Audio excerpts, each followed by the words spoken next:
খোলস ছেড়ে বেরিয়ে আসছে এই পাখিটি। দেখুন এটা কি পাখি, চিনতে পারলে বলেন।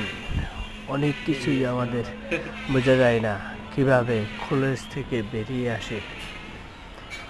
আসলে এটা একটা পাখি না, এটা একটা তেলাপোকা, যেটাকে দেখলে মেয়েরা খুবই ভয় পায়।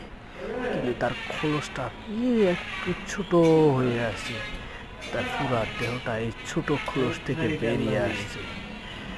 বুঝতেই তো পারছেন। প্রথম দেখলে অবশ্যই শেয়ার করে দিন, লাইক কমেন্ট করতে ভুলবেন না। এটা আপনাদের জন্যই দেখানো হলো, যারা কখনো দেখেননি। এই তো বের হয়ে আসছে, কমপ্লিট বের হয়ে গেছে। একটা পূর্ণাঙ্গ তেলাপোকা এখন তার জীবনযাপন শুরু করবে।